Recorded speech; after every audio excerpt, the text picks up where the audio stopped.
Hello guys, स्वागत है आपका अपने चैनल फिजियो एक्सप्रेस में। जैसा कि हमने लास्ट वीडियो में जो रिस्ट कॉम्प्लेक्स है उसके बारे में पढ़ा था, तो हम उसमें स्टेबलाइजर्स के बारे में पढ़ रहे थे। तो उसमें हमने लास्ट स्टैटिक स्टेबलाइजर्स तक पढ़ लिया था। अब इस वीडियो में हम जो छोटा सा टॉपिक रह गया है डायनेमिक स्टेबलाइजेशन, उसके बारे में पढ़ेंगे। तो सबसे पहले अगर हम बात करें डायनेमिक स्टेबलाइजेशन की, तो डायनेमिक स्टेबलाइजेशन जो होता है वो आपका कंबाइंड फंक्शन होता है लॉन्ग फ्लेक्सर टेंडन का एंड लॉन्ग एक्सटेंशन टेंडन का। मतलब कि जो डायनेमिक स्टेबलाइजेशन है वो होते हैं आपके रिस्पॉन्सिबल होते हैं फ्लैक्शन के लिए।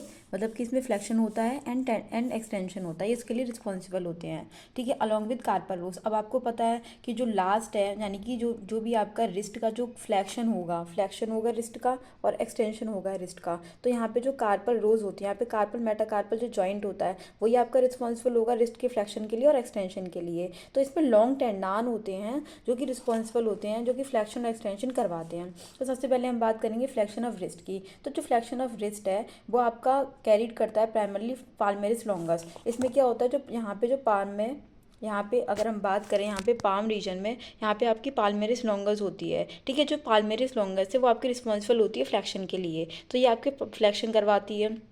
ठीक है, और इसमें क्या होता है, जो आपकी एफ डी पी है ड्यूरिंग फ्लैक्शन मूवमेंट, यानी कि तब हम जो एफ डी पी जो होती है, यानी कि जो असिस्ट करती है एफ डी पी जो होती है, फ्लैक्सर डिजिटोरम प्रोफंडस जो होती है, वो आपकी फ्लैक्सर मूवमेंट करवाती है। पाल्मेरिस लॉन्गस जो है वो इसको स्टेबलाइजेशन प्रोवाइड कराएगा। मतलब कि जैसे कि आपका ये रिस्ट का फ्लैक्शन हो रहा है, ठीक है, तो ये करवा कौन रहा है, यहाँ पे ये एफ डी पी करवा रही है। ठीक है, ये एफ डी पी यहाँ पे ये फ्लेक्शन करवा रही है रिस्ट का, और इसको स्टेबलाइज करके रख रहा है आपका पाल्मेरिस लॉन्गस यहाँ पे पाम में होता है, तो इसको स्टेबलाइज करके रखेगा। और जो एफ डी एस है वो इसको असिस्ट करवाएगी कि भाई तू फ्लेक्शन कर।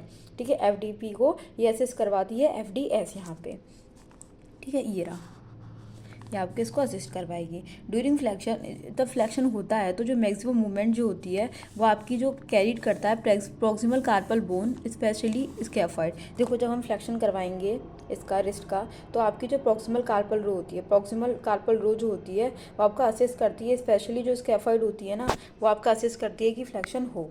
ठीक है, अब हम बात करेंगे इसके ऑर्थोकाइनेमेटिक्स की। तो ऑर्थोकाइनेमेटिक्स में आता है कि जब हम रिस्ट का फ्लेक्शन करते हैं तो इसमें हम उसके जॉइंट के बारे में देखेंगे कि कहाँ कहाँ पे इसका आर्टिकुलेशन होता है। तो जब हम रिस्ट का फ्लेक्शन करते हैं तो एक तो आपकी रेडियस जो होती है वो आपकी कौन, इसमें जो फ्लैक्शन होता है between the concave proximal articular surface of radius. जो कॉनकेव सरफेस जो होता है ना, आर्टिकुलर सरफेस, वो रेडियस का होता है। और जो कार्पल होती है उसमें आपका प्रॉक्सिमल डिस्टल कार्पल बोन होती है इसमें। प्रॉक्सिमली इसमें वो रहेंगी, डिस्टल तो अलग रहेंगी लेकिन जो प्रॉक्सिमल है वो अलग रहेंगी।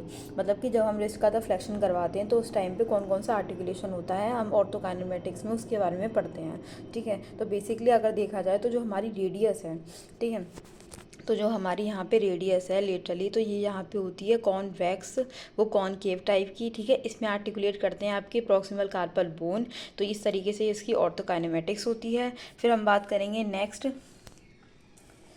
हम बात करेंगे इसमें एक्सटेंशन की। तो एक्सटेंशन जो होती हैं वो भी आपके एक्सटेंशन मसल करवाते हैं जो इंसर्टेड रहते हैं रिस्ट में। जो मूवमेंट है वो स्टार्ट होती है आपकी फुल फ्लैक्शन के बाद, यानी कि ये फ्लैक्शन हुआ उसके बाद आपकी फुल फ्लैक्शन होगा रिस्ट का, फिर उसके बाद आपकी एक्सटेंशन मूवमेंट स्टार्ट होगी।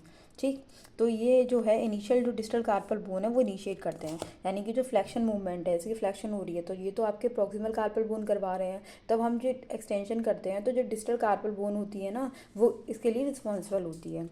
फिर हम इसमें बात करेंगे next importance of muscle length tension relationship, यानी कि जो रिस्ट है वो आपका, इसमें कुछ ना कुछ मसल की लेंथ होती है, टेंशन रिलेशनशिप के बारे में इसमें पढ़ते हैं। तो जो मूवमेंट होती है ना फ्लेक्शन की, एक्सटेंशन की, वो हाईली इफेक्टेड रहती है of muscle crossing the wrist joint, कि कौन कौन सी जो मसल है वो क्रॉस करती हैं रिस्ट जॉइंट को, वो हाईली अफेक्टेड रहती हैं उससे।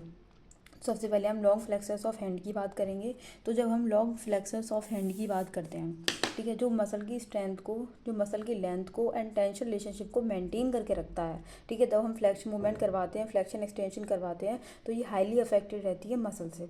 तो इसमें लॉन्ग फ्लेक्सर्स होते हैं ऑफ हैंड के एंड लॉन्ग एक्सटेंसर्स होते हैं हैंड के। अब देखिए, तब कॉन्ट्रैक्शन होता है ना, जैसे कि लॉन्ग एक्सफ्लेक्शन ऑफ हैंड का क्या वर्क होता है, तब आपका कॉन्ट्रैक्शन होता है इंटरफेरेंजियल जॉइंट में, रिड्यूस द लेंथ फ्रिक्वेंटली। जैसे कि जब हम फ्लेक्शन करवाते हैं, जैसे कि हमारा फ्लेक्शन हो रहा है तो इसमें जो इंटरफेरेंजियल जॉइंट है ना, ये वाले, ये रिड्यूस हो रहा है। ठीक है, हाईली अफेक्टेड रहती है इससे मसल। ठीक है, ये रिड्यूस हो रहा है, इसकी जो लेंथ है वो रिड्यूस हो जाती है, और जो रेंज ऑफ और रिजल्टिंग है रिड्यूस रेंज ऑफ मोशन, इसके में जो रेंज ऑफ मोशन है वो भी इसमें रिड्यूस हो जाता है, और इसमें एक्टिव मसल इंसफिशियंसी रहती है।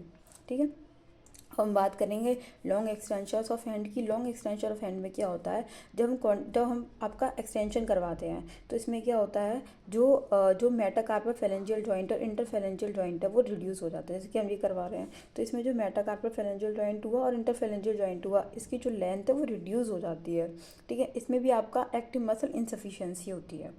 ठीक है, तो इसमें हमने क्या पढ़ा, इसमें हमने डायनेमिक स्टेबलाइजेशन के बारे में पढ़ा कि जो डायनेमिक स्टेबलाइजर्स हैं वो आपके रिस्पॉन्सिबल होते हैं आपके फ्लेक्शन एक्सटेंशंस के लिए, जो कि आपके लॉन्ग फ्लेक्शन टेंडन होते हैं और लॉन्ग एक्सटेंशन टेंडन होते हैं। इसमें टेंडन होते हैं जो फ्लेक्शन करवाते हैं रिस्ट के, वही पाल्मेरिस लॉन्गस होती है आपकी। जो पाल्मेरिस लॉन्गस है वो आपके स्टेबलाइजेशन का काम करती है पाम में, और जो FDP है वो आपका प्रॉपर फ्लेक्शन करवाती है, और जो FDS है वो उसको असिस्ट करती है, वो हेल्प करवाती है उसकी फ्लेक्शन में।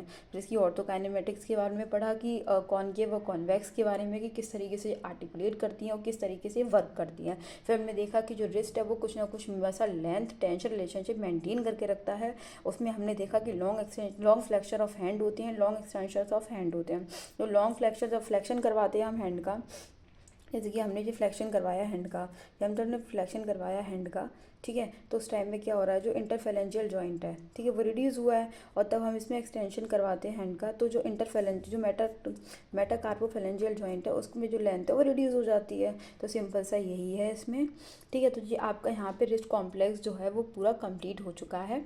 ठीक है, अब नेक्स्ट वीडियो में जो हिप कॉम्प्लेक्स है हम उसके बारे में वो नहीं हिप कॉम्प्लेक्स नहीं, सॉरी, नेक्स्ट वीडियो में हम अपना हैंड कॉम्प्लेक्स के बारे में पढ़ेंगे।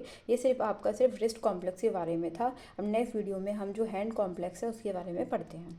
ठीक है, आज के लिए धन्यवाद।